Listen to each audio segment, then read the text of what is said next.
I must tell Jesus all of my trials. I cannot bear these burdens alone. In my distress, He kindly will help me. He ever loves and cares for His own. I must tell Jesus, oh, I must tell Jesus, I cannot bear my burdens alone. I must tell Jesus, I must tell Jesus, Jesus can help me, Jesus alone.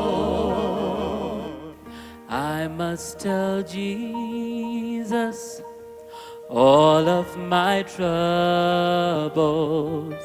He is a kind, compassionate friend. If I but ask Him, He will deliver. Make of my troubles quickly an end. I must tell Jesus, I must tell Jesus, I cannot bear my burdens alone. I must tell Jesus, I must tell Jesus, Jesus can help me, Jesus alone. Oh, how the world to evil lose me. Oh, how my heart is tempted to sin.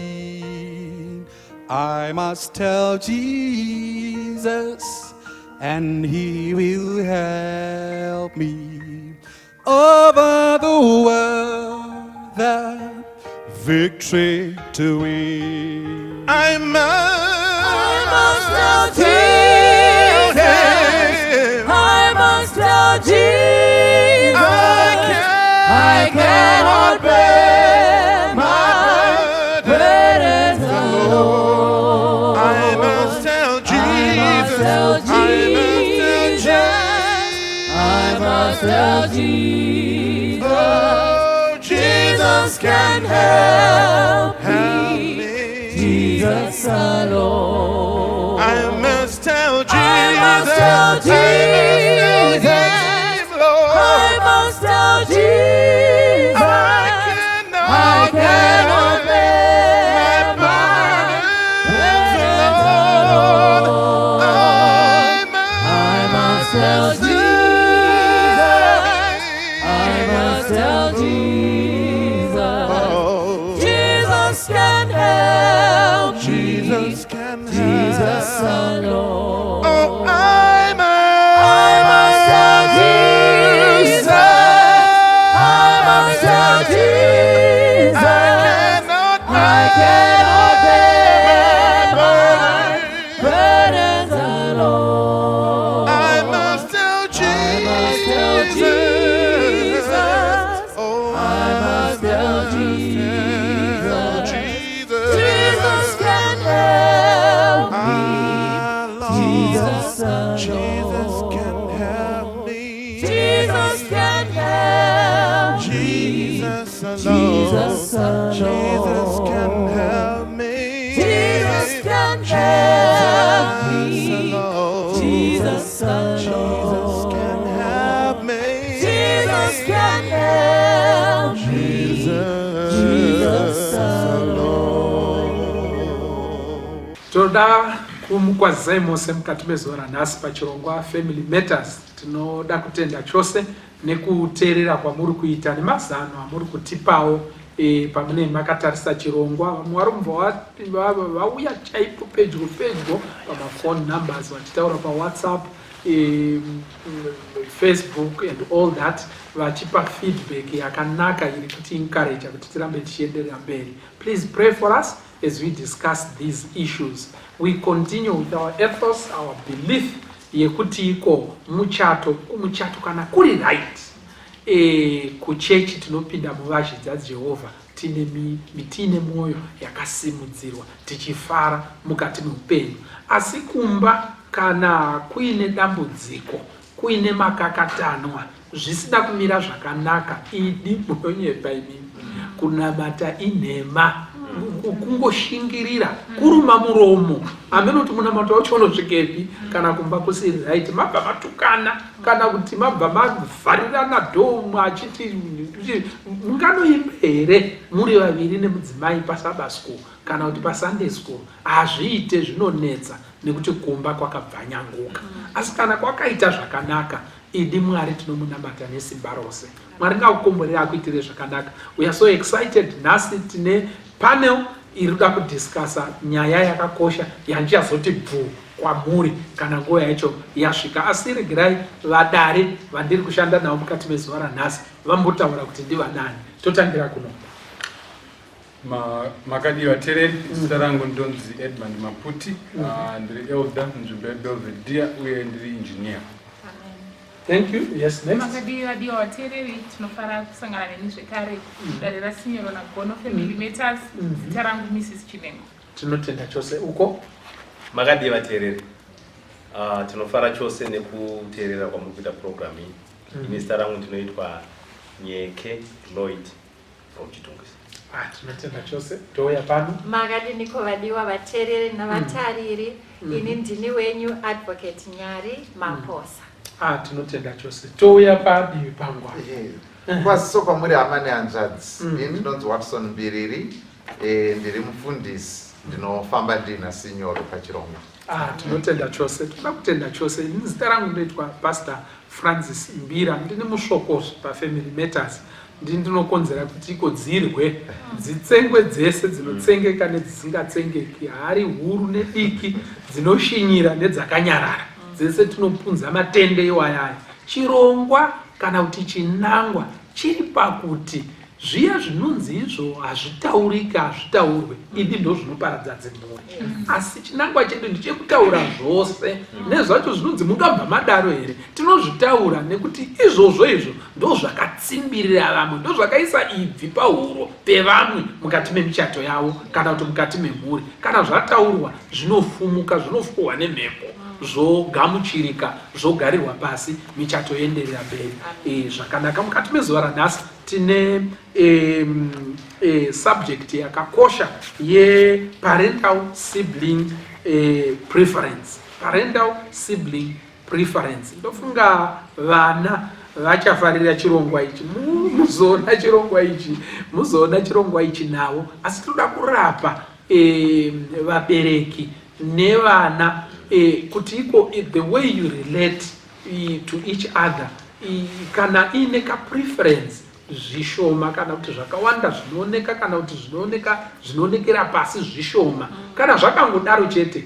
idi pane maproblems amusingafungidziri inini makuru akatimirira mberi mhuri painenge ichienderera mberi. Saka toda kuitsenga nyaya iyi, toda ngati mwachure ningirikiri dendei ritaurike tione kuti zvakamira sei.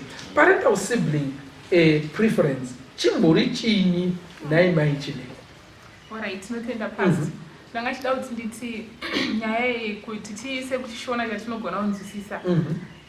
Kusarura kunogona kuitwa nevabereki vachisarudza umwe mwana kumunyurira mune vamwe, vomuitira zviri nani kupfuura vamwe. Izvi zvinogona kuitwa nemubereki mumwe chete kana navo vese vari vaviri, kutoita mubatira pamwe. Zvinogona kuitwa vachiziva kana kuti vasingazivi. Saka in short tingangoti tumafavor pasi. Tuma nice. Chingwetirwa mwana one. Vamwe vasina tuma nice. Saka muchidimbu nekuda kwechishona chedu chiri limited. Ndizvo zvandingataura kuti kungosarudza mwana kumuita Kumunyurura. kunge ari nani pane vamwe vake.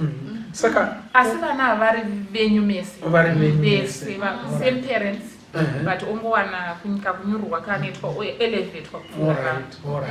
All right.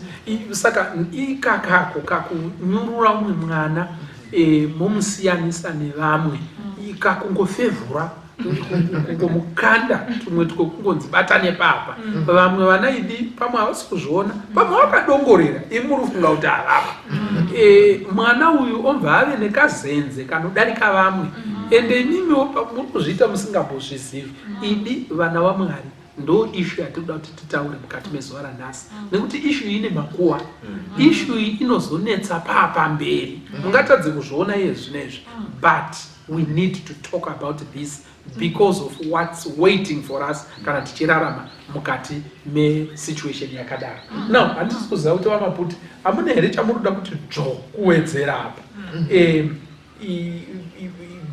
kungodefine definition. Alright. Pananda kubata maybe point yamapedzisira kutaura. Yes. Yekuti kakunyurira umwe mwana achingozozviona asiyana nevamwe. Nekuti kumberi zvinozonetsa. Saka iyoyo pane vanotarisa vakaona chiri chinhu chiri very linked. Kuti umwe mwana kuseparata kwaanozviita nevamwe nefavoritism inopuhwa nevabereki. Zvinhu zvinenge zvinoenderana zvinooneka kuti ichi chiri kukonzera chimwe. Saka pakungowedzera padefinition apuwa namai Chinengo iyo yatikuti parental preference. In other words, it's parental favoritism. Okay, advocate. Ndiri kunzwa muri kutsva. Chandingawedzera mukamera.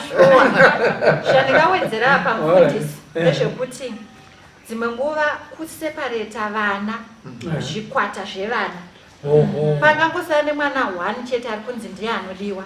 Dzimwe nguva vanodiwa pavana 4 ndewe kutanga dangwe nebhotwe ndokuonekwa kuti vari pakati apa havaonekwi chose asi zvedangwe zvinopiwa nguva chose zvebhotwe zvechinzaiwa ndiye bhotwe chero zvasara pamba zvonzi ngazvisire mudiki nyangwe unoona kuti ndiye ari kuramba achingonzi uyo. Dzimwe nguva kubva kwaita kuti zvezvimwe zvikwata zvekuti kuda vamwe vabereki vanonyanya kufarira vasikana kupfuura vakomana asi pachikaranga chedu pachishona chedu zvinowanzokuitika at the other way yekuti kunowanzodiwa vakomana zvichinzi ava vakomana ndo vana baba pamba saka ona vana vakomana vadyi venhaka ndoona vakomana kuda dzimwe nguva vanenge vakutozotaridza kuti tisu madzibaba vakutozviita magnify ivo over their sisters even older siblings and they become assistant parents. Assistant parents, exactly. Ndo vatowo fellow disciplinarians, you name it. Kana vadaro zvataura namaputi kuti panobva paitika kafeva. Feva inoitika ndeyekuti pane kuda maybe pane mwana anenge ndingangoti mwana maybe anenge achibudirira zvakanyanya kuchikoro handitika kana kuti tongoti uyu ndiye akafanana neni ndokonzwa kuti ndinomufarira nekuti mutsvuku seni handitika ndo zvimwe zvinoita nevamwe vabereki mukazoona zvakare favoritism inobatana nespoiling. Kuti mwana anofanira kunge achipiwa shamu haapiwe shamu panguva yakafanira. Saka mwana iyeye anotoonekwa nevamwe kuti uyu isusu tinorohwa iye adini harohwi motozviona futi kuti ndo anoti kana achida kukumbira chimwe chinhu kuvabereki vanotuma iye nokuti vanoona kuti uyu anonzwika kupfuura chini kupfuura vamwe.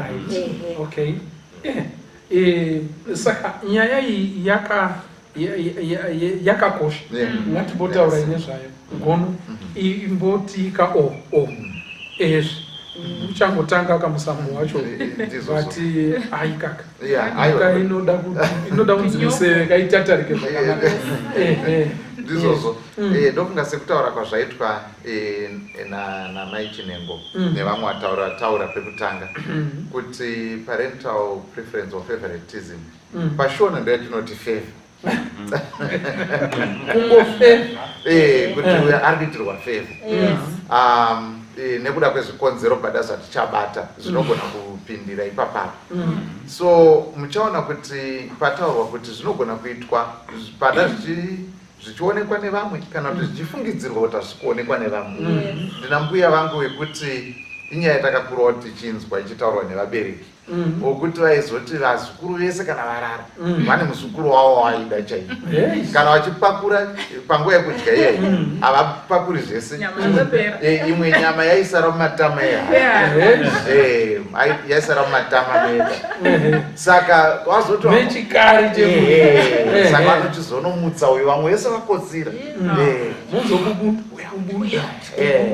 asi fact yekuti tiri kutoitaura panapa zvinoreva kuti inyaya yakatozozikanwa nevamwe vese mukona inyaya yatotaurika kusvika yasvika padare rani uye havanambofunga kuti ichasvika kwakanaka murikuona asi zvaikurwadza saka murikuona kuti kana kuti ndima muri muzukuru wacho munenge mune pamuromo garai nawamwe zvakanaka muraini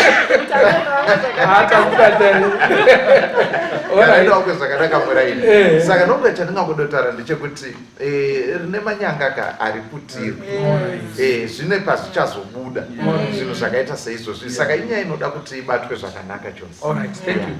Vanyeke, parental sibling preference pane richamungawedzere chimwe kuti iko idi ingatori mupanda wakati. Okay, ndofunga ndingangode kuwedzera pakutipo ndofunga tanyanya kutaura kuti vabereki vanogona kusarudza umwe kana umwe chete vosiya vamwe. Pane pamwe futi kokuti vanogona kungovenga one voda vamwe vese uye uyu one ndio havangomufariri vanogona kusamufarira vese mai nababa.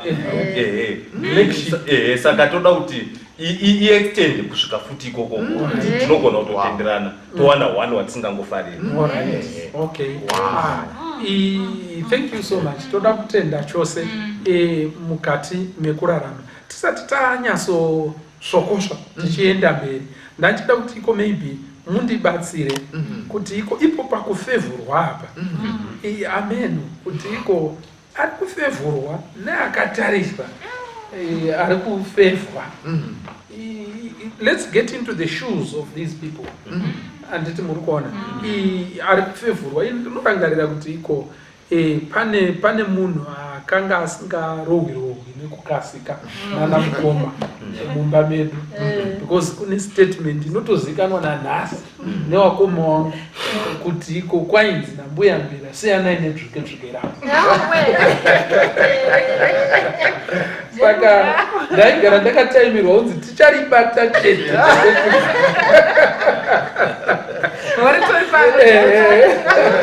Aiwa ngatigarisane nezvo.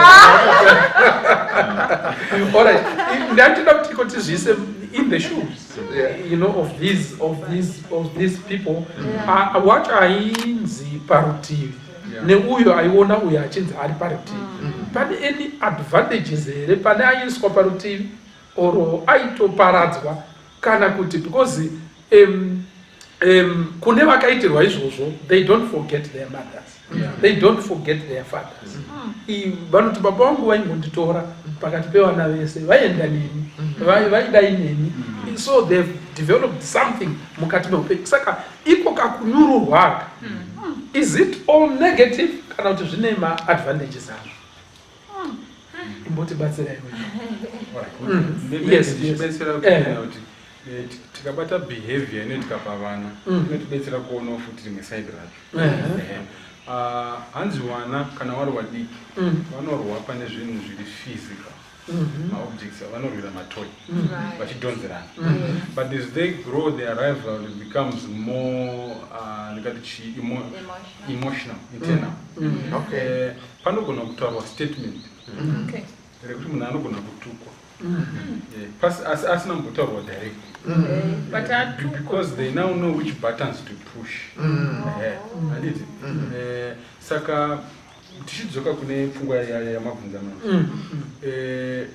paya pekuti umwe ari kufevhera handiti because now they are a bit older they know kuti hatigoni kuzvitaura direct vanozvitaura kabisira. Vanogona kumutsvagira mazita ane zita raanopuwa ramabva kutaura mai majesu. Saka uyu ari kufevhewa anogona kuva stigmatized. Number one, ane zita raanotopuwa. Number two, anogona kuselectwa kana vanhu vakaungana vanhu vangori paholiday paipe zvikanzi ngatinde kwakati unzi naningiwo Msi. unzi haako anendepi ngasari nani nambuya vake saka those things saka sometimes they are not open kuti totozviona vachitaura because they are afraid also kuti maparents anozoti kudii. They express them in hateful ways but dziri hidden the parent does not know kuwanzirwa kunguitwa uyu kao kuri kuzomubata sei ende kuri kubva pake. Alright. Pane umwe anga achida kutaura. Put yourself in the shoes of. Ndachida kupinda munedze uyu ari kuona uyu achiitirwa pasi. Ndinoona zvisiri zvinhu zvakareruka. Kuti tazva vanhu vabereki pamwe chete. But ndinoona umwe wangu achibatwa zviri nandipfuura inini. Ndinoona zviri zvinhu zvinobata kuvana. Vana vadiki manje vanokoshesa zvinhu kupfuura zvatinofungira. If we have one airport tine vana 3 kana tine vana 2. Vanototarisira kuti parinochekwa bangangarisa sports mugano weepo uya bangangarisarengera kungozungaira rakabatwa nemunhu garinatocheka anoverengera mashanga dzechibaji. Yes, they are that particular. Saka uyo akaona kuti uyapuwa tsanga 15 asi ndapuwa 2 anongoziva kuti mbiri idzi ndedzekungondinyaradzaa kuti ndisakomplaine but havangasi kutomboda ndiwane 2 years. Saka I think it's a very tough time for mwana mbiki to comprehend kuti uyu ari kuitirwa favor kupfuura inini. And even iyeyoyo ari kuitirwa wacho like zvavataura stigma even ill treatment. Vamwe vanenge vanotoita team up against the ari kufeverwawo zvekuti kana vabereki vakangonza avapo tsvuke rinoona navo. Thank you so much. But hapana here advocate. Hapana here ma-issues. Imbobata imbozotaura yamuruda kuti mutaura. Hapana here ma-issues ekuti ko this child wacho anonovhima nababa. Because kwete nekuti kwanogona kuvhima but ndiwo waunongoda kuenda naye. But in that atonyororwa. Anditi munokona anodrive tractor pamwe chete navo vachirima vachiita sei ungoita umweni anobata and all that. Hakuna here zvimwe zvinhu zviri positive zviri kutoitika kwaari by having more time with the parent and all that. Kunyange havo vamwe vanenge vakashatirwa tsvuke Anytime a parent spends quality time nemwana, mwana iye anotobenefit. And zviri kutoita kuti atosimukira panjere nepaexperience yeupenyu kupfuura vamwe vana immediately just by being with the parents. Tongoti tisingatarisi kuti kune vamwe vana here.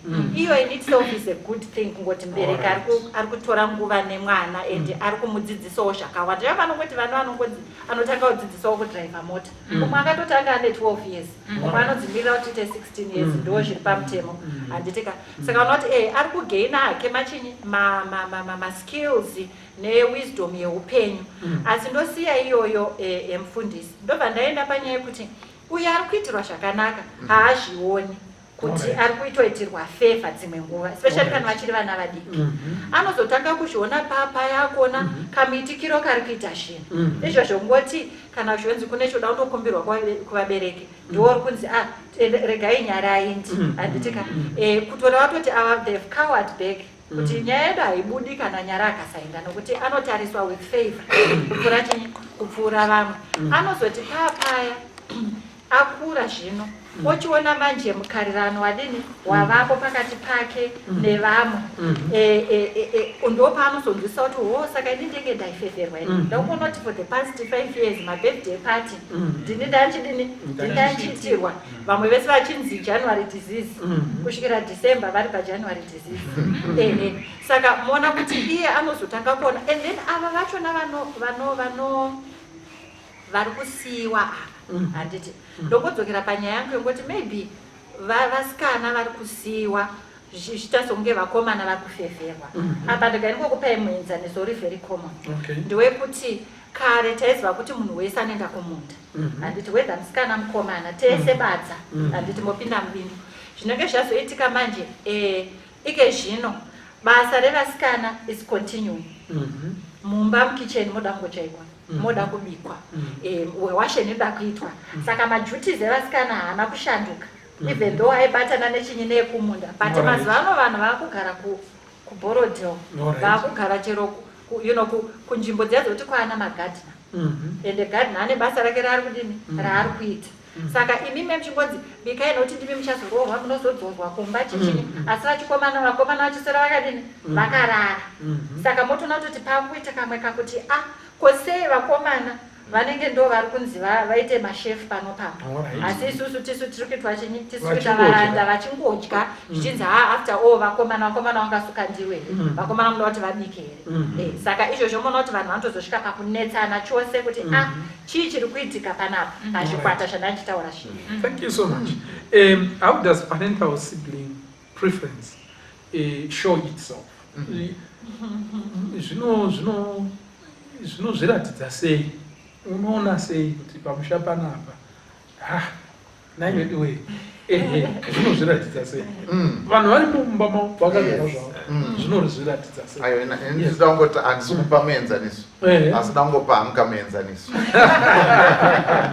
nekuti vamwe mai vane vana vokuti vanga vari mumumba zvazvaitika hazvo sokuti ava vamwe vana vamune vana vatatu 1 ndo wavo 2 ava ndeve vakabva kunana sisi padavanga vashaika saka chibage cho papa nemiguri miiri saka mai vochiti zvino mwana wangu odya sei chakakura saka vochiti kune uyu wasisi chako chibage ichi womupa chakazara womupa uyu chakazara wavo haana kuti zve chimudikiriro kahafu uyo imbura hafu achifara kuti ndine chakazara uyonzi iwo chimudikiriro kahafu zvaita mumwe saka muchaona kuti mahafu mairi ndingoperera pamuguri chimusakasaka chozvinzwira zvimwe zvinhu zvekuti tinenge tichiita hedu tiri mukati memusha but vanotozotarisana ivo vana kuti zvakaoma hazvo vonyarara ende pamwe mimi hamusi kuzviita seinini hamusi kuzviona pamwe munofunga kuti mazviita in such a way yekuti kwazvioneki pamwe zviri kungoitika naturally because ndo zvamutori kuti iwe mwana uyu ndo wamunoda poita izvozvo zvokugudurirana wozoita mafraction kuchikoro wakudzidziswa nase mafraction wotoona kuti zvandakabirira vamwe vana uyu akasara nehafu uyu akasara nehafu uyu ndiye akaita muguri but wakatanga upuwa muguri ndevava vana vandandisinganyatsofarire pane here dzimwe nzira ndachida kuti pasita chimwe chinogona kuratidza kuti uyu mwana ari kunyanya kunyorwa mune vamwe ndezvekuti zvichemo zvake zvese zvinotambirika nguva dzese akangoti chakati chashota vabereki vanomanya kuchigadzirisa umwe aine chichemo chake chiri pending che6 months achingoexpectwa kuti nzwisisa kuti ikonomi yakaoma angachisanangurwa zvinhu murwi kudai don't understand economics mwana wegrade 2 things are tough they have to understand but the other one no matter how tough they are, the lion will never feed on grass. Hey, how does it chimwe chatinogona kuona nacho kungotarisa vana tinavo vairi vatatu every term anombotanga kubhadharwa fees ndani fees haikwanisi mari yedu ishoma haikwanisi but always yekuyo ndiyo inodzayo ngatitange kusetlayo iwe tozokuona iwe unokumbirwa kuchikoro kuti aiwa tichazombhadhara next time tichatombobhadhara $100 tozoya nemwe yacho next term the same thing yasisa ava ndiyo inongotanga kubhadharwa yamukoma isi kubhadharwa izvozvozvo mwana anenge achizviona ake ndomamwe masaini amunongoona kana maunifomu yacho anenge akapfeka bhegi rasingachaiti kuna sisi rinonzi iwe chimboshandisa iro riri tozokutengera pamberi apo hafi akaita bhegi rine zita amunoziva kuti vana vedu vanoda mabhegi ane mazita rasisi rinonotengwa kwaNB reamukoma ava rinonotengwa pana mai vanosona vepakona apa anosona akasimba stereki ane murukuzvaona rine saka ndo zvatinogona kuona nazvo kuti pamba apa kapa uyu ari kusarurwa kupfuura uyu ndachida kungowedzera ipapo kuti zvinhango zvehuku zvine mutauro mukuru chose nhindi dzenyama munoziva kuti ndataura chikaranga padati zvinhango zvinhango zvehuku unoona kuti pane vamwe vanoperera Pasi. kuhuro Nechana Nemapazi. Hanzi anofarira Kana dzanofarira kusoro. avadowedzondora ndodzi anodzifarira asi ufana mwana anongogamuchira nekuti at least ari kuwana nyama Anditika. Asi pano mwana kachinzi eiwa uyu mwana mudiki anofarira drumstick uyu ndewamadrumsticks zvaakamuita chero achichikura mufunge ndewamadrumsticks saka anenge achitotakurirana drumstick nababa vepamba asi ndorano iwo mukonde wesadza unopakurirwa mumwe umwe achipiwawo zvishoma handiti iko kungosarudza ndiro ti ndiro dzapakurwapo anotanga kusarudza ndiani anosarira nezvake izvozvo zviripo mufundisi ndakamboita tumwe tumbwanana pane chimwe chakatanga kuuya ndibva ndachita pot training handitika chokuti chaakuziva kuti handitire mumba ndinobuda after a month ndakabva ndatora zvimwe zvimbwanana zviviri awo anga achingori makoronyera zvavo aita seanotomirira kupinda mumba kuti zvinhu zvichitanga kuitika saka ndakatanga kuti right ichi ndagara ndandichida chachiri chimbwa changu handiti ndikati ichi ndachakugona kugara mumba asi makoronyera awo anga akugara angogara panze saka munoona kuti behavior yetupapi tudiki tuchikura twese twaturi same size but behavior yetupapi yakatanga kunditaridza inini kuti tupapi tumbwa mufundisi twakutoona kuti uyu akakosha kupfurani kupfura isu zvekuti chiro pandotupa chikafu paipai chacho tadza kuti mugondidini isi tiri kubva kumba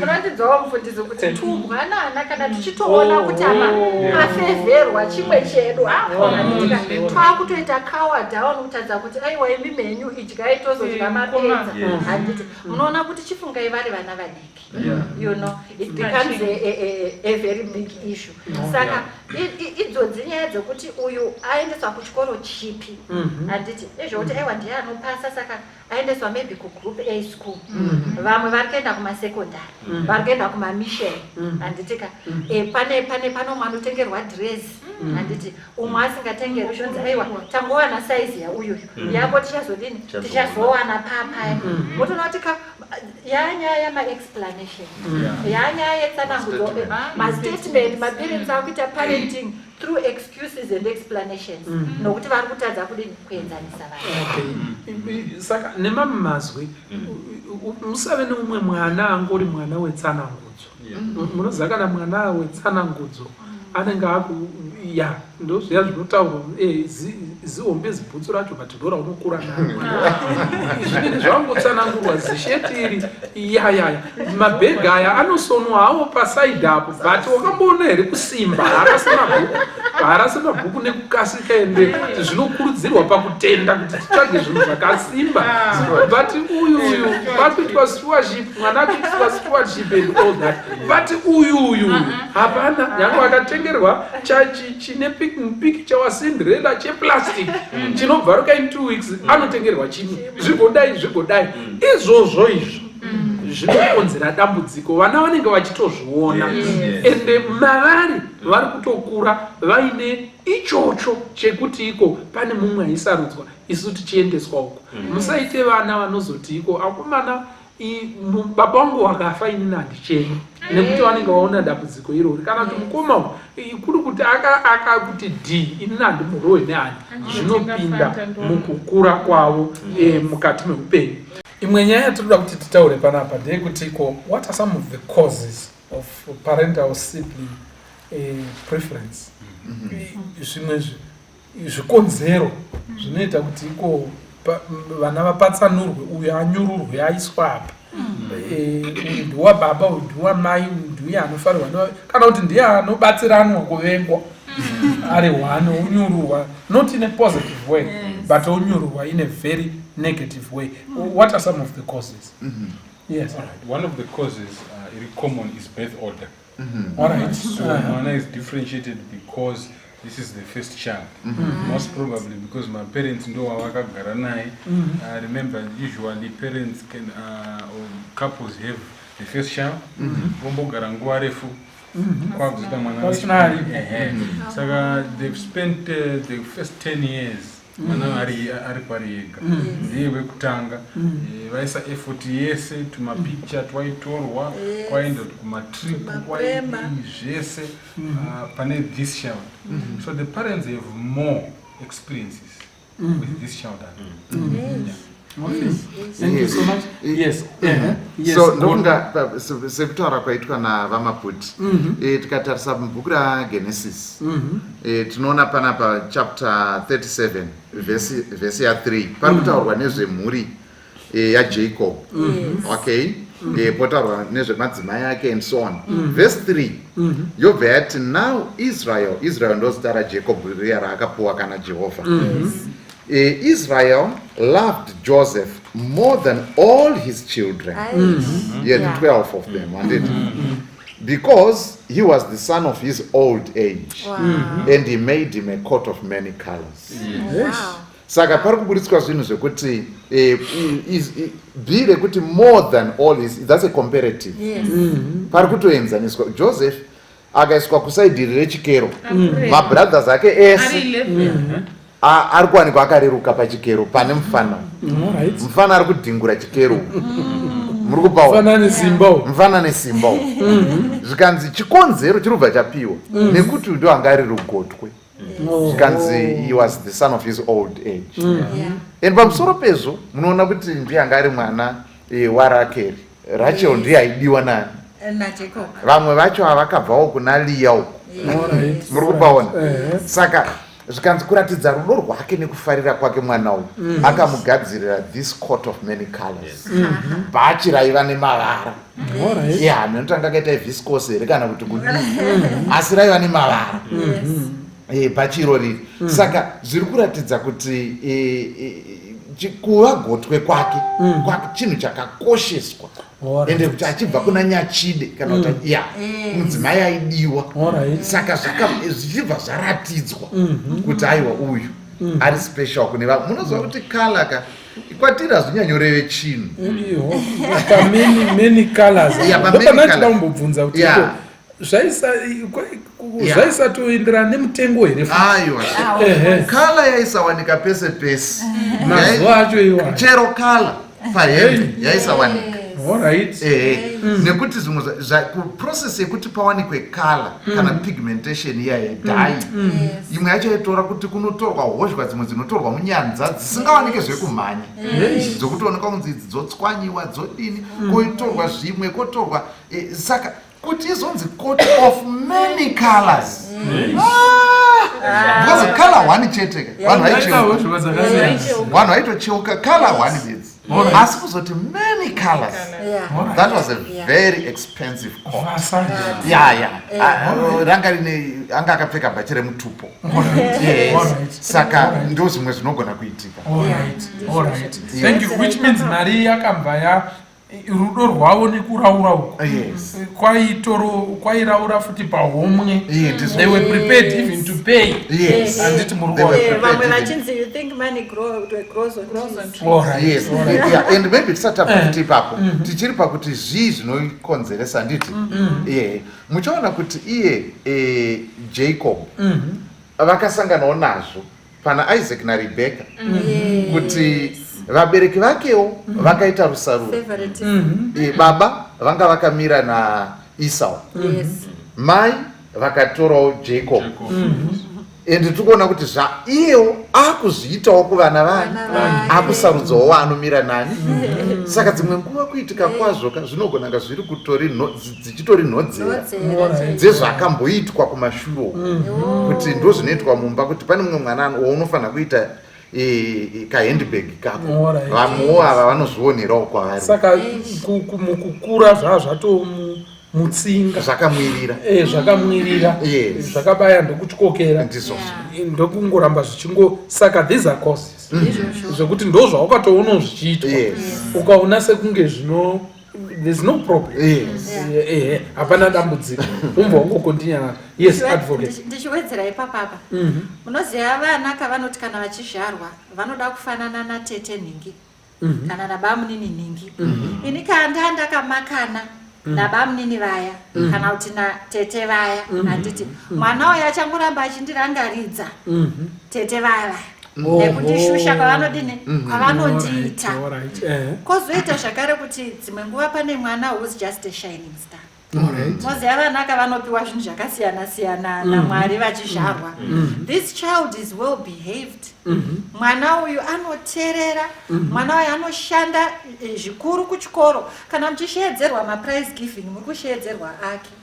Vamwe vese ndevama-explanation kuti kwewewe apa zvakaita sei, iwo tsanga utsanangura ndopaya pandanzwa musoro ndopaya pandakazodaiwo so tichawo handide. Saka muchiona kuti mwana anoita kuti parent ave proud.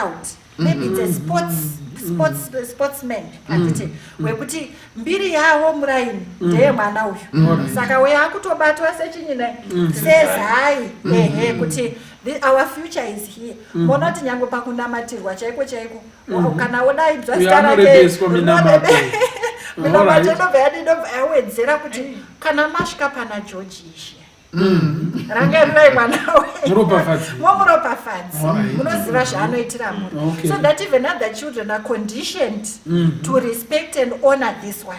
Senyaya yanga ichingotaura yaJoseph yekuti vamwe vakatonzi iye akuti nini ndiri kurota ndiri kuita zvakajikani saka iwe unofunga kuti iwewe uda kutozoita mukuru patiri but mabatirwo atetwa kuti asarudzwa akaiswapo akatopiwa kunge atopiwa nyembe atopiwa crown kare nababa vake zvazvotofanira kukonditiona the other ones kuti vazive kuti uyu kauyu mubate zviri. Thank you so much. These are causes.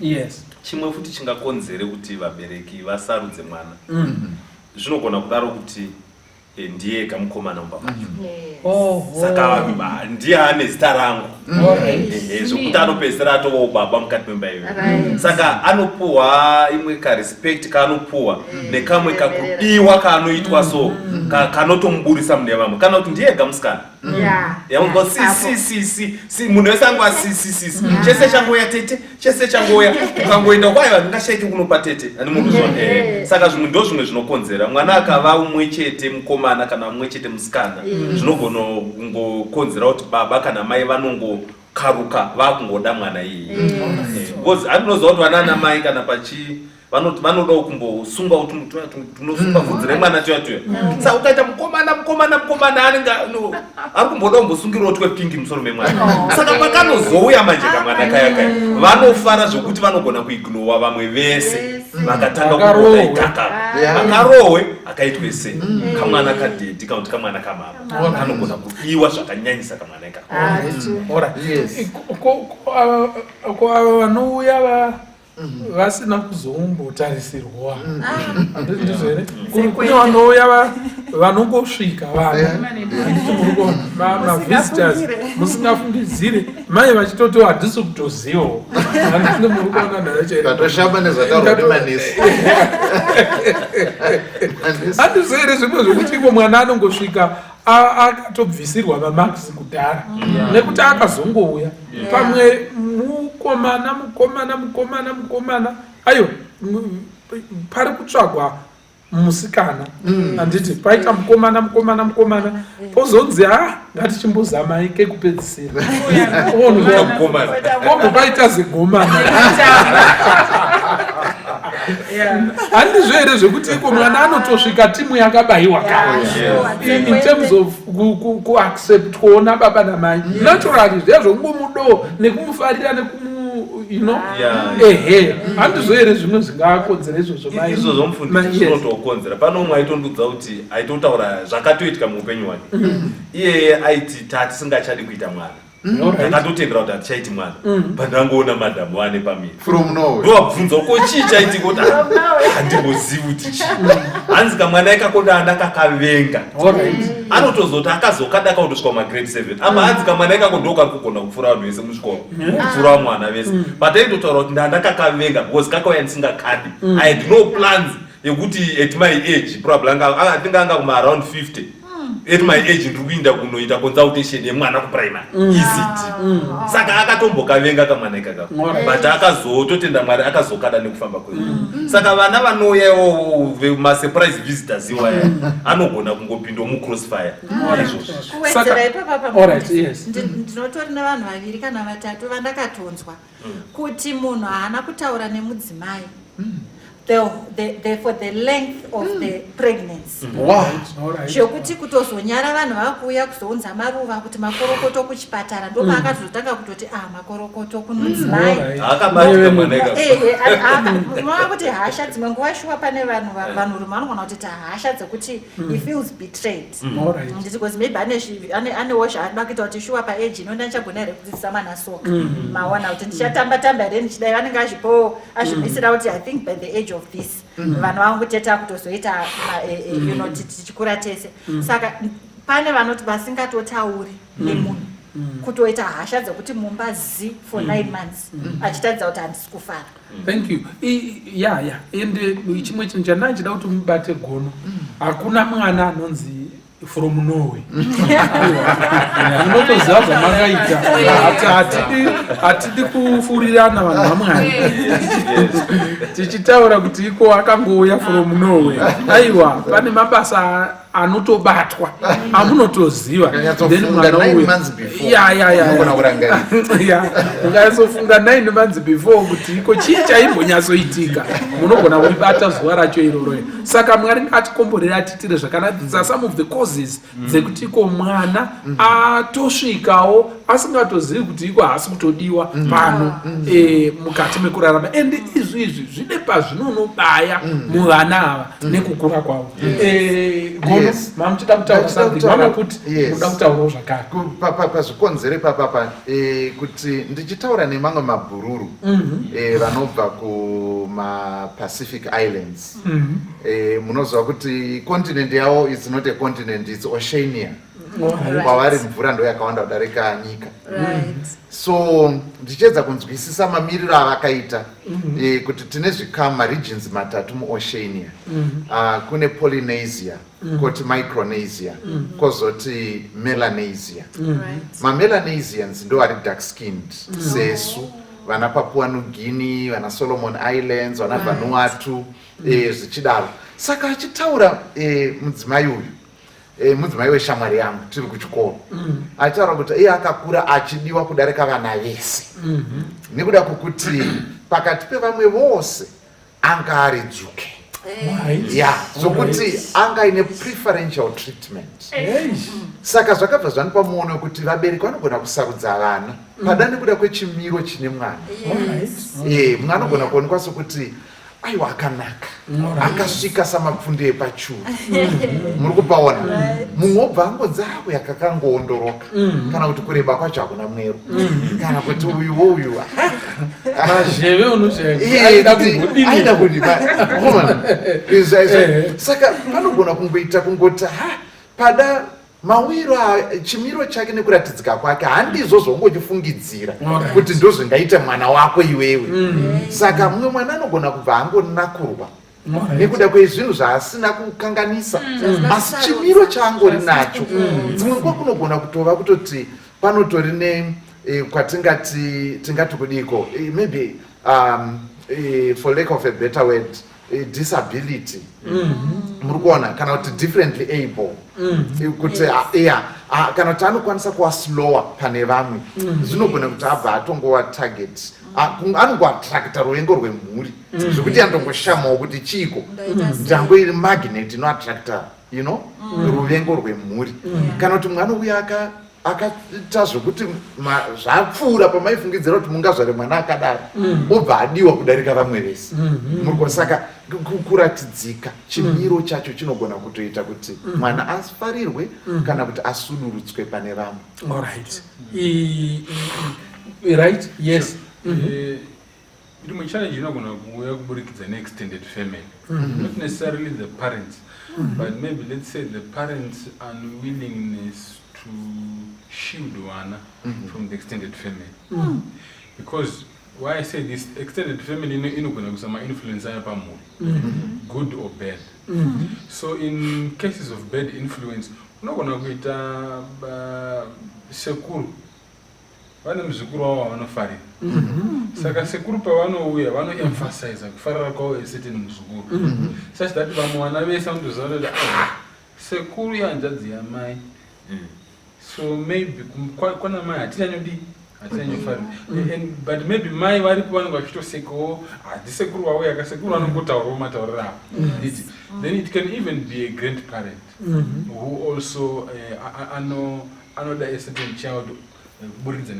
Now, I'm saying I'm bringing in my parents. But when parents are not watchful about such kind of things, you know, when the family dynamics, even zawasina kuisa, but we are through extended family members who have a preference on a particular child, not necessarily awana any ngangotichi kuti avadi vamwe, as maybe pakauya mwana wenyu wikawo iye wavakaita close to ndiye vanonyanyoziva, saka pavanovhizita vanorelata to this one because vakambomuchinja madhaipa and so on, havana kurelata nevamwe, but in so doing innocently they're excluding the others. But then when parents do not realize that or do not have an eye for such kind of things, no, tina tete vedu vanodiwa na baba vedu sterek, but tete vaya pa vanouya vanoda uyu sterek more than us.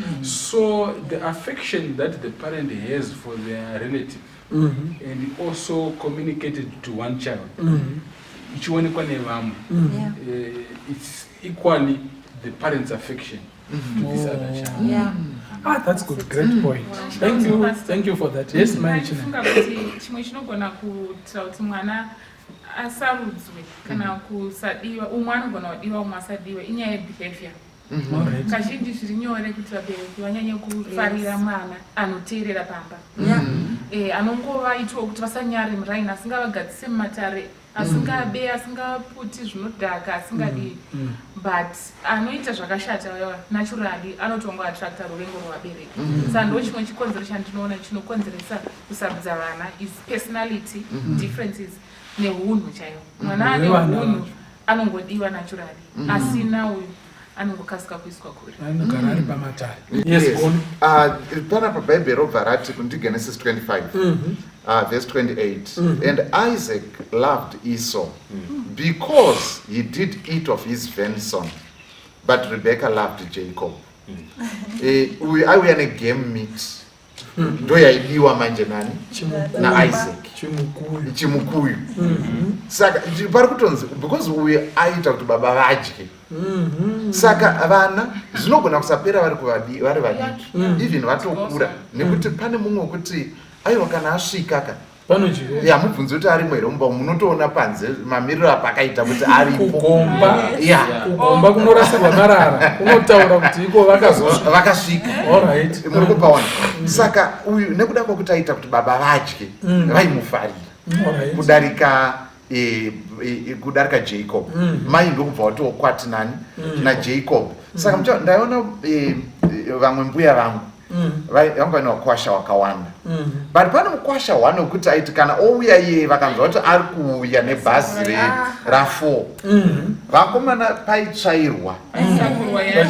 paitsvairwa nepasi pemimango iri kuseri uko kwese kunzi mukwasha ningi ari kudini, ari kuburuka bhazi manje. Iye kana asvika aisvika zvine mutsindo, muri kupaona. Saka ndofunga kuwana nekusiyana kwako kunogona kusiyanisawo mabatirwo angaitwa vana, kuti vamwe vanowana kudarika vamwe vanogona kupiwa chiremerera chinenge chiri nani, zvokuti dzimwe anogona kutozopiwa chinotodarika chababa kana kuti kudaro, nekuti anenge achiwana, anouya kane zvaita Esau aiva mudzimba, anodyisa, Zvakafanana kuti parufu paya paitwa dare zvichinzi saka tofambisa senguva dzekuviga munhu zvonzi aiwa hatikwanisi kutaura nguva dzekuviga munhu takamirira vekuharare ehe so kunge vekuharare ndo vachauya newachi inotaura kuti nguva ingavigwa munhu kana sokunge ndo vachachera panotaurwa mafamily discussions ayaya muchaona kuti iwewe usina mari haufaniri kutaura mapoints nekuti hauna the dollar power yekuita back your ideas saka utafanira hanzi pano utafanira utopedzera vanhu nguva uchida kutaura chimbomirai tinzwe ukaona ava vachona ndo vauya neprado saka muna kuti mapreferences evabereki they are actually more apparent vana vachikura vachiri vadiki tikendi kuti anobika zvakati anodii but kana vakura vanenge vatomira kuti anonditengera mapiritsi ndiani akaroorwa naminista ndiani ndiye akutosimudzirwa kupfuura vamwe ende vana shuwa togona kutaura vachiri vadiki but vana vanotozvinzwa pavanenge vatokura kuti ningi naningi ava either havana basa kana kuti ndo vane basa isu hedu tisinoti weya muzotisitorawo kuno kubhastop kuri kunaya anditi shonzi ndiani driver angaenda undovatora saka vabereki shuwa vanotarisa preference depending on uri kuvaitirawo chinyi uri kuvabatsira nevakunota pandowo pandoraramira apa saka ndofana kufadza uko kunobva mari asiwo hapano here vamwe vanhu vanongoda kungoisa tumadhimanzi parufu paya asi vasina mari aiwa tinoda kubatsirawo handiti murikuona pane vamwe vanhu vane tumaideas tunoda mari mukati but they can't finance vangori nemadhimanzi parufu handiti murikuona nayo nemitemo nezviga uyu ngazvitombomira ngazvitombodai zvidai apa pangatange itapisa uswa nedhiziri but hapana mari yengu hauna mari yengu handiti murikuona nayo chene amenokuisinyo ivavo vanongoshandisa ukuru kazhinji vane haana mari asi ane masimba ekuti kana iye asati ataura hapana chinofamba saka anongokukandira kungoti varikomana ndachifunga kuti vana tezvara vambonotengerwa usavi hwavo iye havana kana senti but ane power saka imimi vanje vadiki munogona munotongomhanya-mhanya kana atotaura atopedza then imimi mumhanya munoona zvaita sei asi zvinotokubatsirwa kapamwe ndini wacho ari kudaro timbobatsirana papurogiramu ino kuti bishuwa mari inonetsa kuti iita sei iungane ende pamwe pacho kuti ungoremedzewo vamwe iwewe usina simba kana kuti weight yekuti pabviswa 100 US handiti muri kuona isiri kumbowira pauri pamwe pacho zvinenge zvinotinesei handiti muri kuona nayo chiripo but I want us to talk about the effects that this issue iyoyi yeparental sibling preference what are the effects ndezvipi zvainotyora mumhuri the family fabric ndepapo painononzi n'itu ichidimurwa ndepapi pacho what are the effects ndepapo pai zvinonodaya pakurarama kwemhuri zvakanaka yes tichienda ipapo I just also wanted to add I was thinking about imwe issue inoitika iri very passive pawana ndeyekuti vana vane mapersonals akasiyana there's one child who is vocal makes friends easy there's pane umwe mwana akatonyarara saka even as parents are relating kuvana vaya they may find it personally it's just easy to talk to the other one saka ndo panogona kuita favoritism I just wanted to add that is where going into my effects are saka ma-effects mamwe atinogona kuwana I think ifungwa hwani yatambotaura maybe I can just repeat it again yekuva munhu ari narcissist varaere I think tinongorinzwa kuti he was a narcissist leader and so on but ukatera I think is it Greek or what vanodanzi munhu chinda ainzi Narcissio fell in love with his own image reflection yake mumvura akatanga kuona reflection yake mumvura and he fell in love with himself akasvika pakuzvida nezozviziva kuti ndini ndiripo saka ndini mutsika patinhira saka vanonyora vanostudy zvepsychology vanoti parent favoritism is very linked with narcissist behavior to the extent yekuti when the parents show favoritism, mwana wawe ashowe favoritism, anowa nematendency ekuva narcissist. Saka anofunga iye kuti ari better than everyone else. Saka be it kuti kuri kufana kurongewa chiya kuna chinorongwa iye asipo. Vanhu vese ngavamirire iye. Ronga henyu asi zvichakona. Iye anosvika asvika iye. Speedy gura and so on. If something has to happen, it has to come through them and so on. Saka ndiye anogara akatsikirira vamwe vose. Because iye one the parents have shown them that no, you are better than everyone else. Yes. They've confirmed it. So that's the effect, you know. So no papa panga pachinzi vamwe vanenge vangoti kana ari ningi handi ane vabereki vake vabereki vasisi nemunhu wese but vava ningi. All right. Thank you so much. Maybe to extend pakuti iko uya adiwa uya. Pada ndi baba na maika. Vane vana vaviri. Asi uyu anyanyodiwa pamwe ndiye anogona muchikoro. Kosara mumwe uyu wekutoti iko baba kana mai vakutofila kutoti iko uyu mwana uyu kawo regai nditombonomirawo naye. Handiti muri kuona pakutoita kunge zvikwata mukati memhuri because uyu mharidzo yake inotoparidzwa yekuti iko munhu ari kuita zvakanaka, munhu ari kuita zvakadii, and it's confirmed each and every time, and this other one is left alone to the extent yekuti the other parent oro vamwe vana vanotoungana kutoti vedu hende tinooffer support. Handiti muri kuona because mwana waye aita adiwe. And mukuoffer support more, they also tend to antagonize anodiwa. That's the next thing that happens now. Kuti isusu takusapota uyu but toda kutaridza uyu kuti iwa unonyanya kukosha makoshera unonzi wakadini wakaita. Zvinosimudza futi feelings of jealousy. And vana vadiki even kana vakuti kurei tikataisa story yataurwa na doctor muchaona kuti mabrothers aJoseph vaona kuti zvinhu zvaitika izvi and it was over a long period of time vachingona zvinhu zviri kuitika izvi vakatanga kuronga kugara pasi kuita dare kuti toitei nemunhu uyu arura panopamba handiti ndokuzona nyaya yacho tozona kuti inozofamba sei, but you can see that that was coming from feelings of what? Of jealousy. Yekuti iwewe, you see, hapana mwana asingade kudiwa nemubereki wake. And hapana mwana, I think to every child, the greatest affirmation that they can get before they get married is from their parents. Then maybe after they get married they want from their spouse.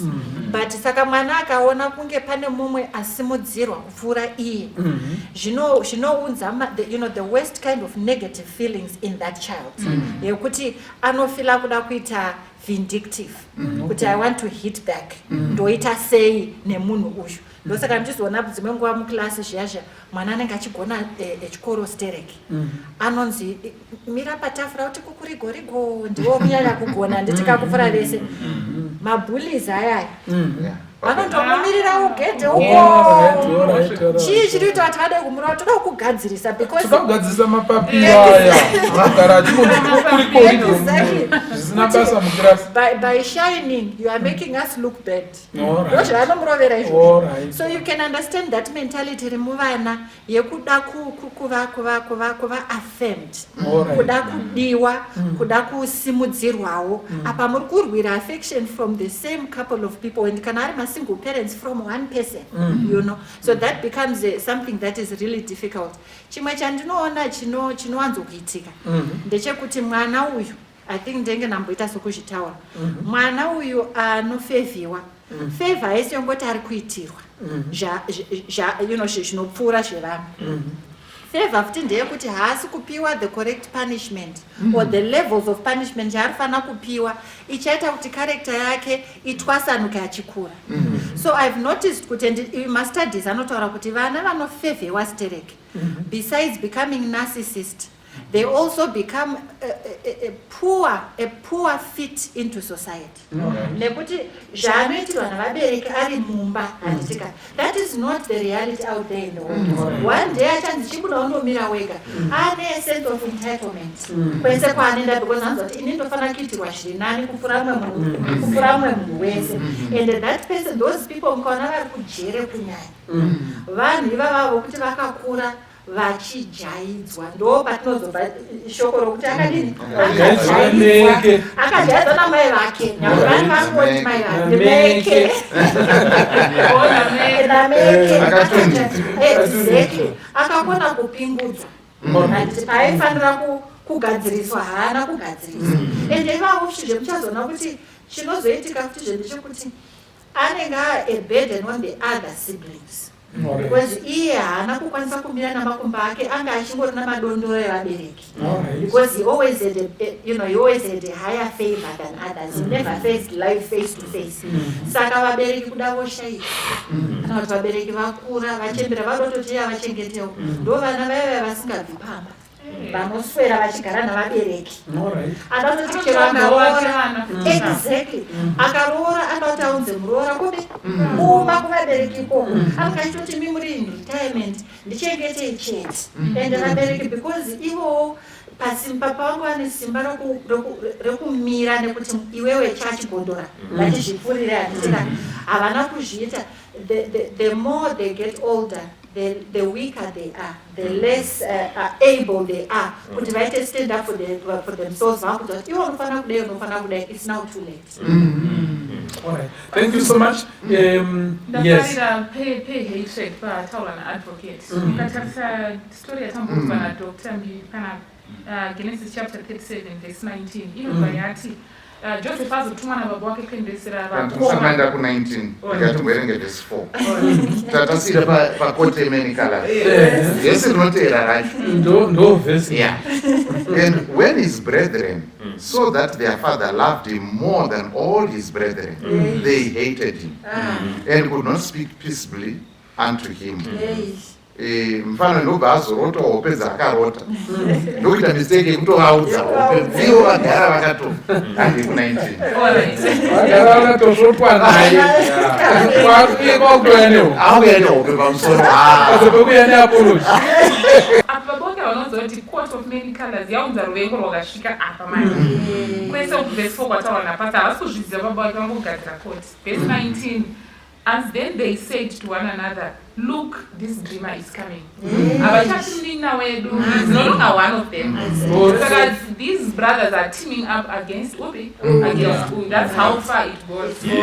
Vanovenga uyu kusvikira pakadai pekuti vakutomti muroti ndo yato genealogy yake pasi ndo history yake ndo identification yawo kumaita kuti the dreamer is coming. Asisiri one of them. Saka vabereki kana tichisarudza vana tichinyurura one, we are promoting inanity pakati pevana vedu. Even when we are born, we don't live forever, baby. When we are born, ruvengo uru runoramba rulipa.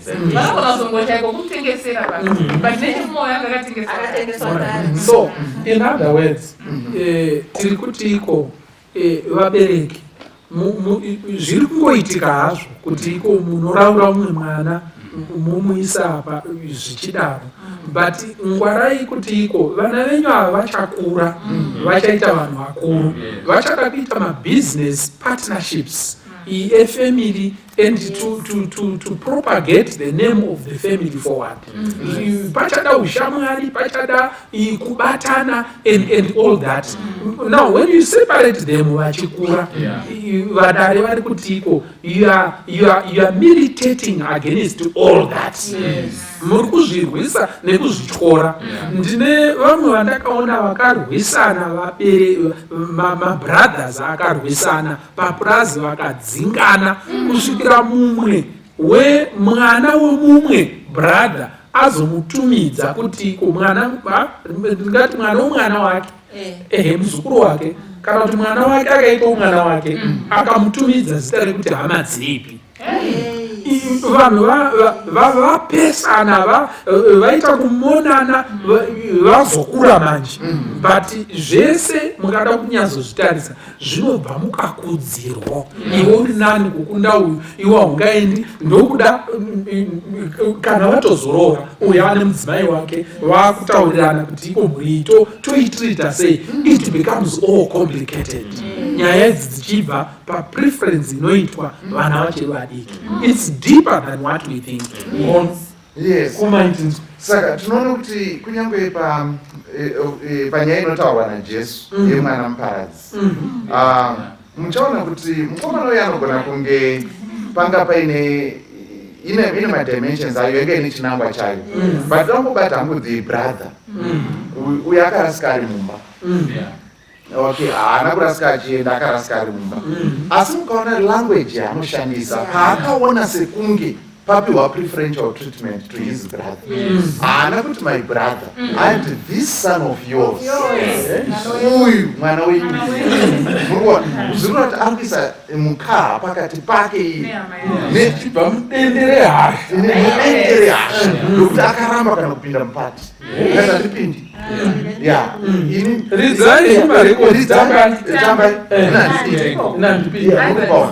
yes saka baba vakatozoita basa rakakura iri nyaya inopera isina kusorovheka nyaya neuyu anga ari pamba anhu atogadzirisana neuyu anga akaenda saka ino nyaya yerusarura iyi yanga isiri nyaya aya ndo anga ari maonero ake perception yaanga anayo munyaya iyi but chatutaura ndechekuti nyaya iyi inounza upandu hwakasimba chimwe chezvinhu zvinogona kuitika ndozvekuti pakuenzanisa kwatinoita sevabereki isu tinenge tichitoita nemwoyo wese madii maita sasisimelani inga vanhu vanodadisa madii rikaramba rodzoka zita irori rine zvarinonoita kune vamwe avo rinogona kuita munoziva kuti kuagriculture tiri kuita form 2 taidzidziswa kunzi chero ari manyuwa chero iri fertilizer inoiswa pane painosvika mwero ukapfuura ipapo wakuenda kudiminishing returns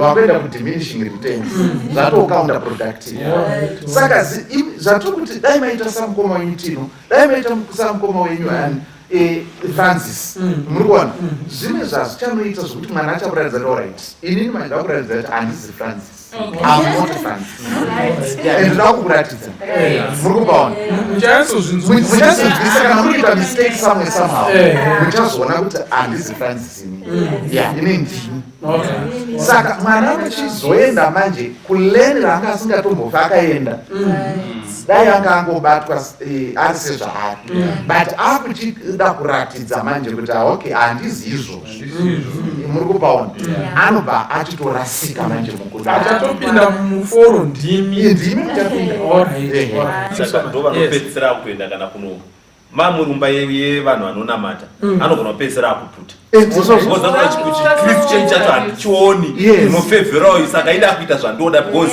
handisi mwana wepana unomuona kumadrugs achii vana vavengana makambozviona kuti zvino zvinogona kutoitika kuti kunzi kwaita kumusha kwaita nhamoko vana vamwe vanototi tikufamba sei iyeyo anosiyiwa akadaro because mukana wake wenguva yamaimuda akapfuura zvino akuzoonera imuri kumusha saka munoona vamwe vachisvika vakazadza mota vari mumota vachisvika vachidzika zvakanaka iye anozonotambirwawo kana kuti anosvika kumanheru netsoka ateera ega nemasvikira kwamushipe yesozozosa udarika saka izvozvo ndo maeffects ezvinhu zvatinogona kutanga nhasi ndozvitanga nhasi zviri zvidiki but pakukura uko vanhu vanogona kutozovengana zvekusaonana ende vamwe vacho probably anga ari kureceiving end anga asingafarirwe anogona futi kunorarama umwe penyu hweya hwecompensatory behavior wokuchida kukompensata zvaaishaya zviya zviyaka kabehavior yake kakakuita even kubasa kanotoafecta oza kuti munhu ikwayo tofunga ndo mukuru wakaita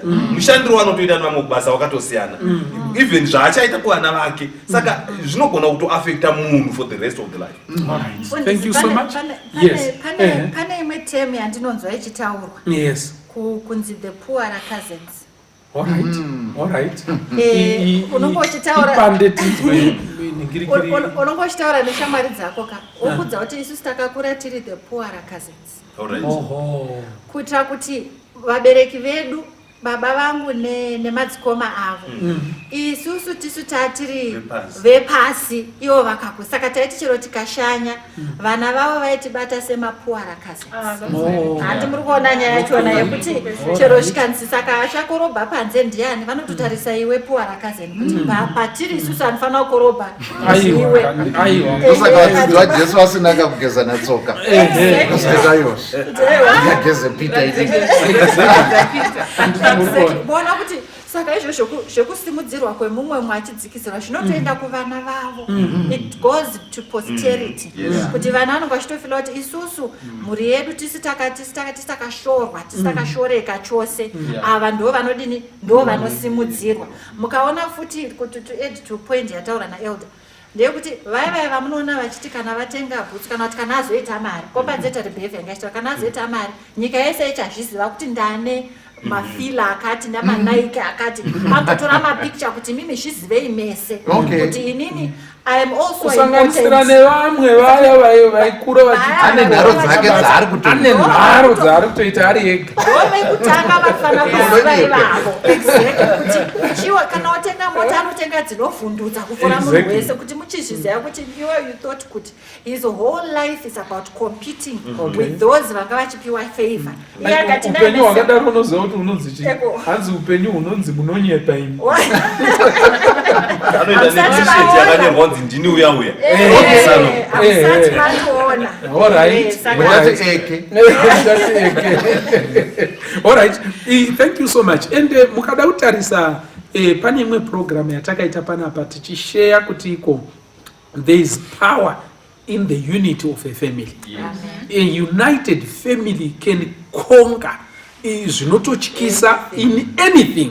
Handiti muri kuona nayo yacho iripo. But kana mukakudza vana muchivaraura muchivasiyanisa muchiita sei, you are destroying that fabric yekubatana kuti vaite something mukati mekurarama. Saka zvakakosha izvozvo kuti tizvitarise kuvana vedu. Pakupedzisira ndanchida kutiko toita sei, toti zvaitika izvi. And kuna vanga achinzi ndiye uya achinzi hasi. Vana vakazokura vari kutotsvagana nemapanga and all that. Kana kuti tuchiri tudiki tisu vabereki vacho nekuti isusu titori nedzimhuri. Handiti muri kuona toita sei, ndine mwana wanda handichida kukunda vamwe and somehow handitomborongi ndongoerekana undamupuwa machipisi. Handiti muri kuona nayo chiripo. Saka uyu birthday rake rinozongopfuura ndakanganwa futi. By the way ndazokanganwa. Handiti muri kuona. Ndoita sei when I am in such a scenario, in such a situation? What can we do to remedy such a cancerous situation? 1 or 2 points. Ndofunga kuti zvakakosha kuvabereki just to appreciate mwana wako zvaari. Probably chakonzera kuti uselect mwana uyu ndichekuti haanyanyi uyu anogona kuchikoro uyu haakwanisi kuchikoro. But ane zvimwe zvinhu zvaanogona, just learn to appreciate and understand that people are different. Hakusi koga kupasa form 4 kunoitisa mari. Zvaanogona izvozvo kana ari webhora kana ari wechi mufarire umukurudzire pane zvaari kuita. Anoitawo esteem iri nani pane vamwe vanhu. Saka zvakakosha kumubereki kuti uappreciate mwana wako. And iwewe wacho uri kuzviitirwa toti iwe ndiwe uri kusarudzwa uchidzikisirwa usiri kufarirwa. Izvozvo pazviri kuita ngazvisatora happiness yako muupenyu. Don't concentrate mune zvinhu izvozvozvo. Zvakadaro zvokuti pauri kana uri kubasa hausi kugona kudzidza nokuti uri kufunga kuti inini handisi kufarirwa. Usaita kuti zvinyanye kuafecta. Learn to accept it and worarama nazvo. Vamwe vanokurudzira kuti kana uchigona kutaura, talk to your parents. But use the I message. Yekuti inini ndinofunga kuti ndinoona sekuti. Don't use the you message yekuita ngori kuvablema. But inini dedi kana muchidaroga inini hazvindiitiri zvakanaka. Ndinombodawo kuenda nemi kumashops.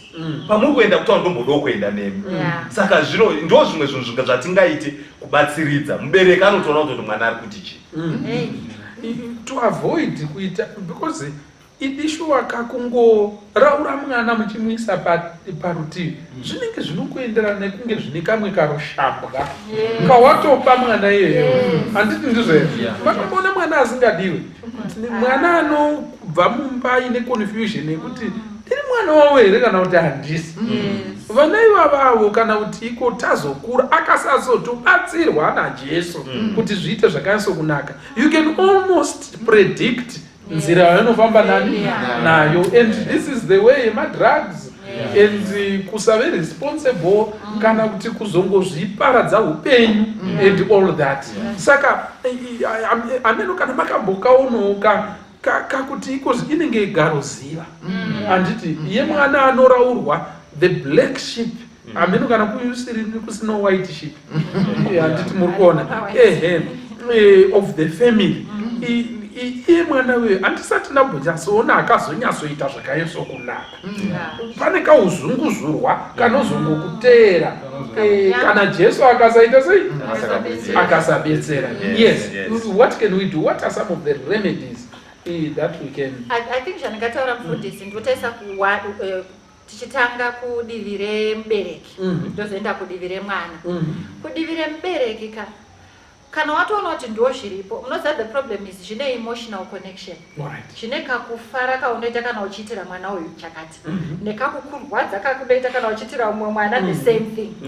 Saka patone need yekubreak a habit yekuti realizing kuti I think izvi ndo zviripo tabva padanho raSeñor kuti ini ndinenge ndandichitaurwa ini. Saka ndakutofanira kutanga a new habit yekuzama kuenzanisa vana. Kana ndichivaenzanisa as far as I can, dzimwe nguva shuwa zvinogona kunetsa kutongovaenzanisa because maybe different ages handiti. Uyezve dzimwe nguva uyu zvandakambomitira kana kuti zvinondifadza pamusoro pake ndezvekuti ndakamuita ndine 24 years ndichiri musikana ndichiri kuzvinzwa, asi uyu ndazomita ndaane 45 years handiti. Mona kuti simba rachona handiti rekumitira zvandaisimboitira uyu handisisina handiti. So just being realistic about that, where you can equalize, please equalize. Vana vese nyangwe vauya vari vana vemumba imomo kana kuti vaya vehama vauya, chingozviudza iwewe kuti masadza anofanana. Panopamba kana patengwa dhirezi munhu wese anotengerwa dhirezi. Kana ndisina mari yekutengera munhu wese handitotengi. It means hatina mari handiti yekuti tienzanise kumwana wese. Saka semubereki tendeuka, ndizvo katendeuka, nekuti hakuna matenga matatu, denga raFirst born nedenga raThird born. Hakuna. Mwari anongotienzanisa. Iwe ukatotisiyanisa wakutotibvisa pamberi pechigaro chaMwari. Ndochienda kune vana manje kuti vana iwe ukaona kuti ndiri kufevherwa handitika zvinonetsa. That's a difficult one. But uchaona kuti wakufanira kutoita seunotonyengerera vamwe vako. Ndizvo especially paunokura, because usually teenage years vana vanenge vakutoona kuti I think inini ndinenge ndiri kufevherwa pano. Saka go and make friends with your siblings. Tell them you are not a threat to them. Handitika I am your sister, I love you, let's do this together. Ukawana chavawana wondoshare navo handiti, kutaridza kuti aiwa zvinhu zvabva kuna tete. Wotona mwana utaura kuti aiwa hanzi tuye tizoshare, even though asina kunzi chinyi tuye tizoshare. Kana uri iwewo kuti pane mumwe ari kuitirwa pfuura iwe handiti, I would admonish kuti be the bigger person. The minute you realize it handitika kuti ndofunga uya akadai so uchitoonawo kuti vabereki vako vangoriwo vana vanotoitawo mistakes yekuti vanotodaro wotoshinga kutoti ndipandichaita vana Mwari ndibatsirei kuti ndisaita rusarura rwakadaro. Chekutanga. Chechipiri wobva wati iwewe what I would do is pane vamwe chiremba vakambotaura nesu vachitaura kuti ndakakura ndichiitirwa zvakati, ndichifamba neshoka, ndichikwira makomo. Hanzi asi zvandakaita pandakangotanga kushanda handiti, hanzi ndandina chandakatanga kuitira zvakanaka, ndakatanga kuita vabereki vangu zvakanaka, ndakatovavakira imba isina kukwanisiwa neuyoyo handiti, ndakatovavakira imba ini vakatotanga kunzwa muromo wavo kwekutanga vachiti maita simboti handiti. Hanzi that was it felt good to me, but I had to fight for that recognition. You have to fight for that recognition.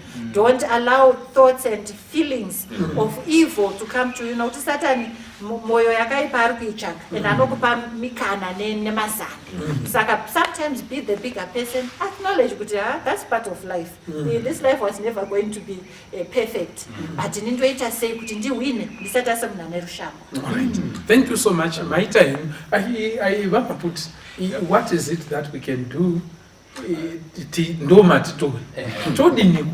think the first step is just adding awareness.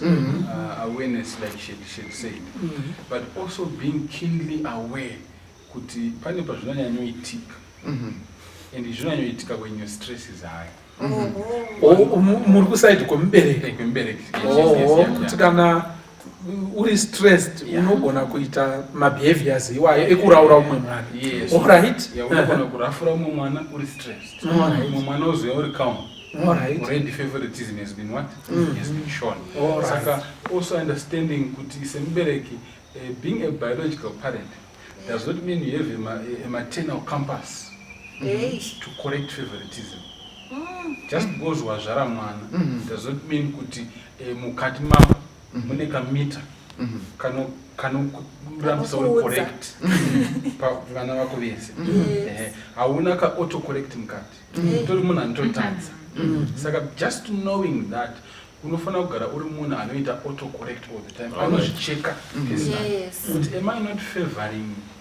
Pane zvandaita nhasi or this weekend. Did I not perchance favor another child? Saka just that auto correction issue. Ndofunga ndo pfungwa yandingaisa. Okay. Yeah.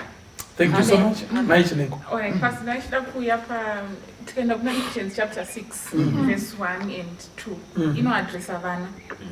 Children obey your parents. I think itori nemavhesi yevana vazhinji. But if we go to verse 4 now, it addresses the parents. And you fathers, do not provoke your children to wrath, but bring them up in the training and admonition of the Lord.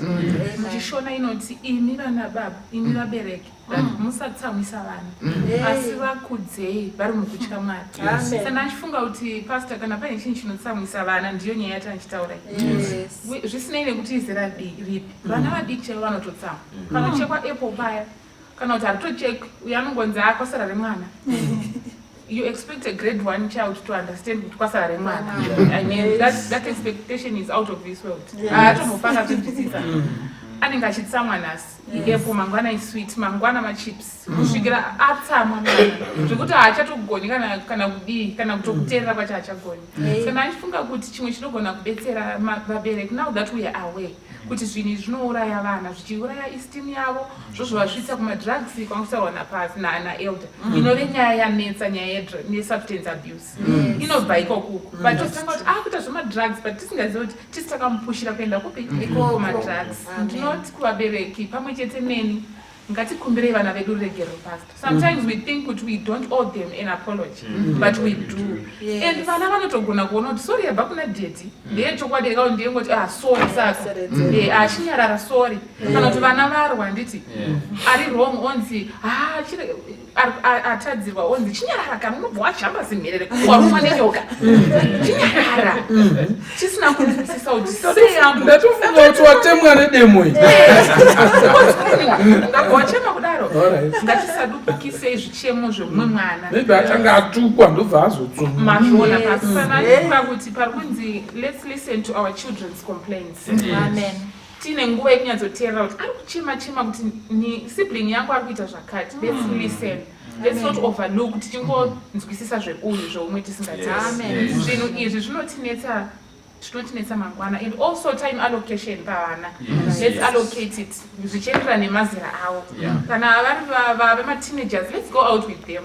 You just go out for a drink, even for water, they appreciate it. Daddy, daughter time, mama, son time, whatever. Vanoda skipping rope, let's count. Daddy, count up to 10 ndichijamba pa skipping rope. Let's do that. Izvozvo zvinoita kuti vana vazive kuti pazera rangu zvinondinakidza daddy vane nguva nedu. Zvese izvozvo vana vanozviona.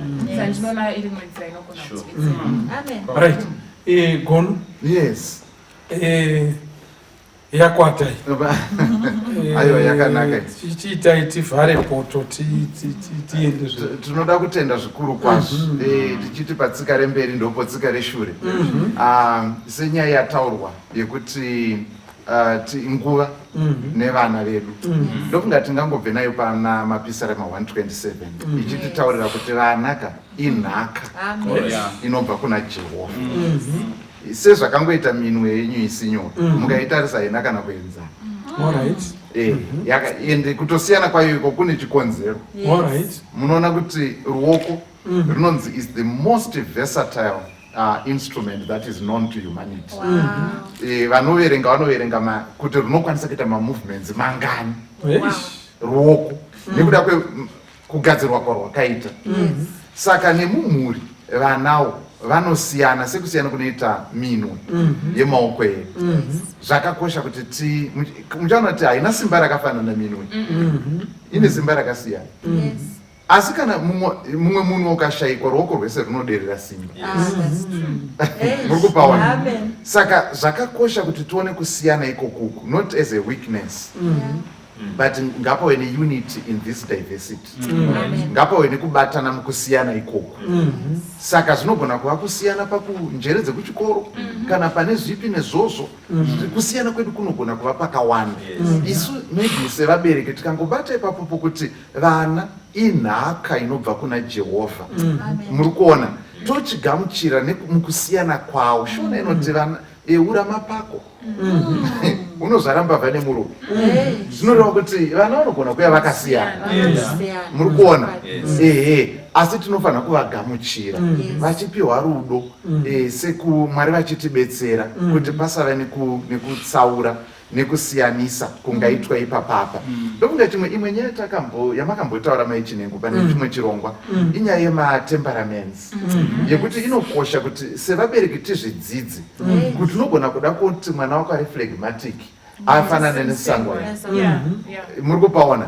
Zvakakosha maybe kuti tizive kuti aiwa zvakatosiyana uye hakuna temperament iri inonzi ndo yacho. Dzakasiyana. Saka tinogona kufrustrata mwana tichimuti ave zvaasiri ende zvaasingazombofa akava. Muri kupaona? Saka I think kuti vana inhaka inobva kuna Jehovha.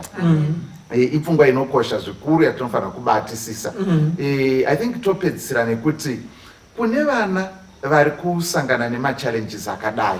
Ndingangoti inini tikatarisa tinoona kuti Hana akanga achisekwa naPenina nekuti akanga asina vana and so on. Asi Hana anamata Mwari vakamukomborera akava nemwana Samueri. Penina hachizotanga nevana vangani asi hakuna kana chero mumwe watinoziva zita rake. Asi waHana uyu ndiye watinoziva zita uye ndiye akashandura history yeIsraeri. Muri kupaona? Ndobva anamata Hana akati Mwari vanosimudza marombe kubva muguruva vachivafambisa nemachinda. Saka dzimwe nguva ivo vana vatinogona kunyenyeredza ndova Mwari vanospecializa nema-underdogs. Kana mukaverenga bhaibheri renyu zvakanaka kunonzi anenge angasina mwana vana vanozobuda imomo hasi vemangamana. Muchaona kuti vana Jefta, Judges 11. Jefta akanakurwa. Muri kupaona? Asi Mwari vanonotora ivavo vaiswa kumarara.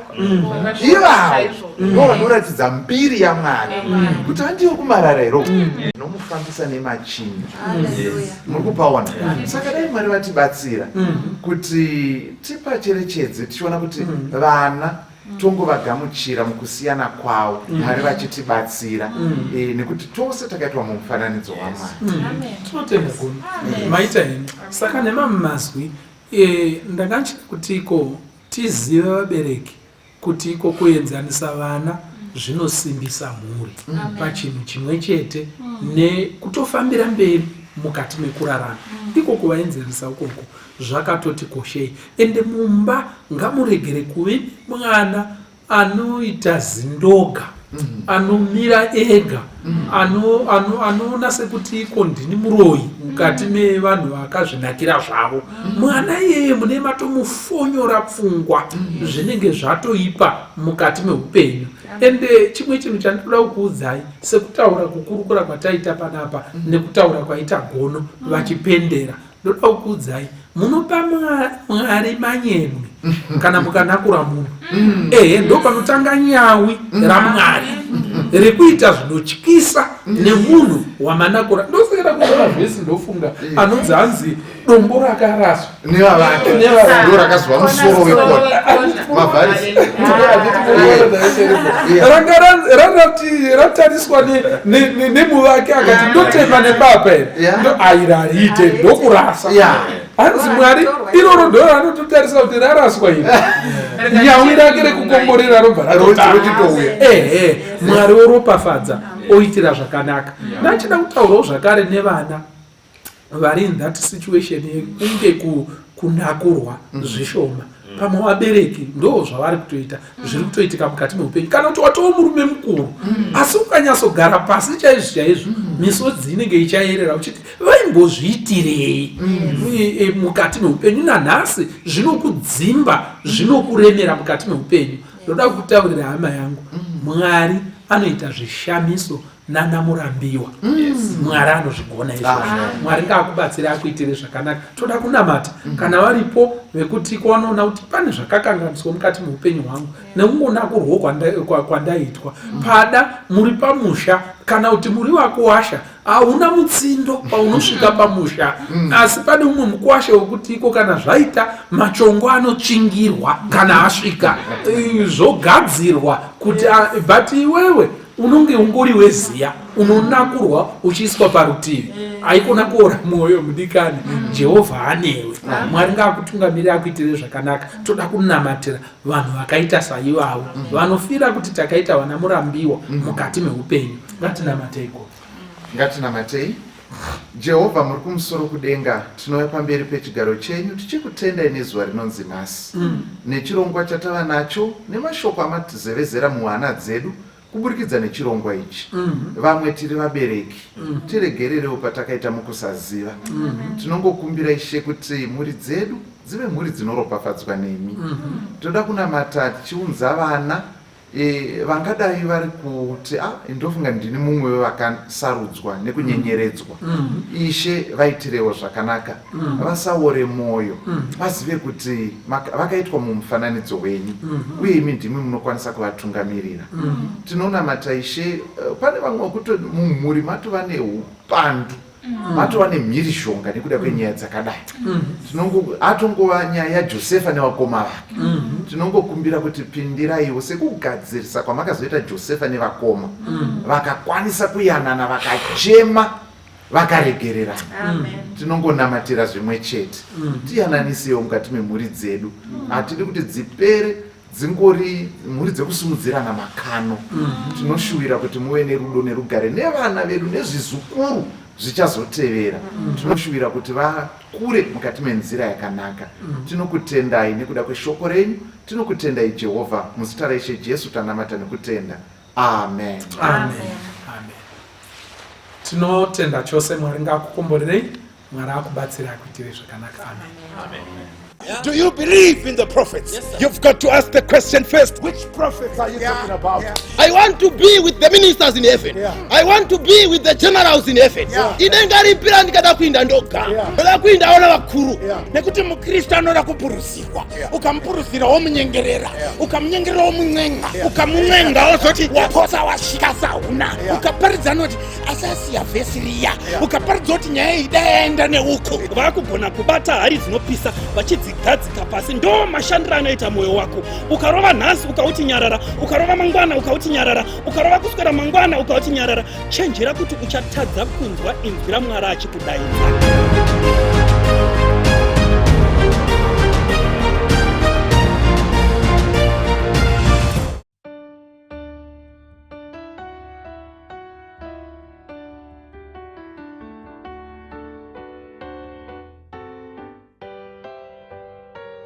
When twang'inge twautu Jesu kona ngita tuli swangu yegia ziukona zukao Jesu ko nislobosa Kugi kuze kupese kupeleni angingedwa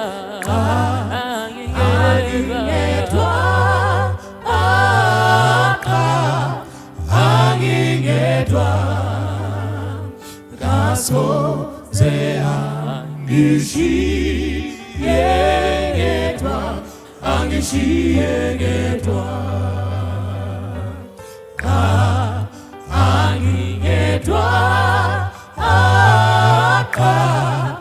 angingedwa soze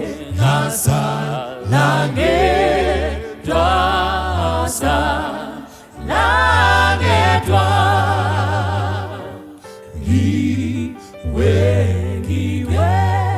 wengise sivumeli zakhe ngene liswi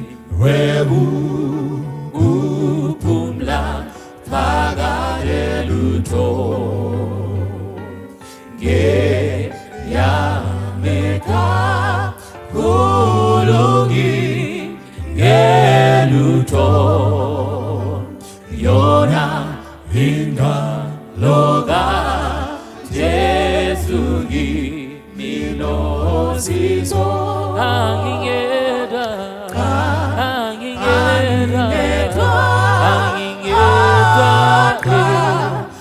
angingedwa asoze angishiyengedwa angishiyengedwa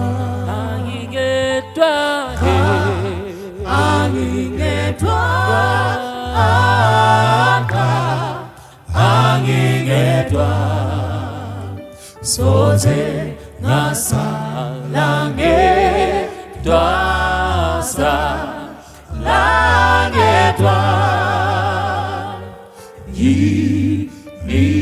yiningili nelengo utingenzani ngimangale inkosi ilibelengani na digumna diobu gena gushiyo isi seke lose kosize nejabulo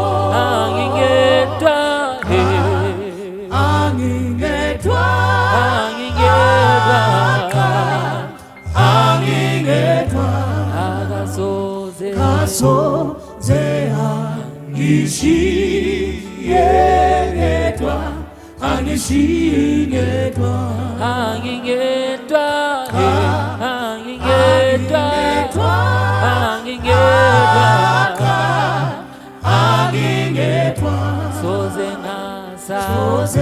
soze ngasa langedwa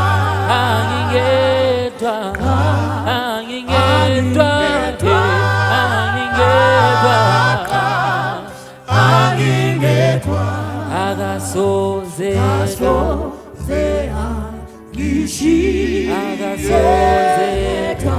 angishiyengedwa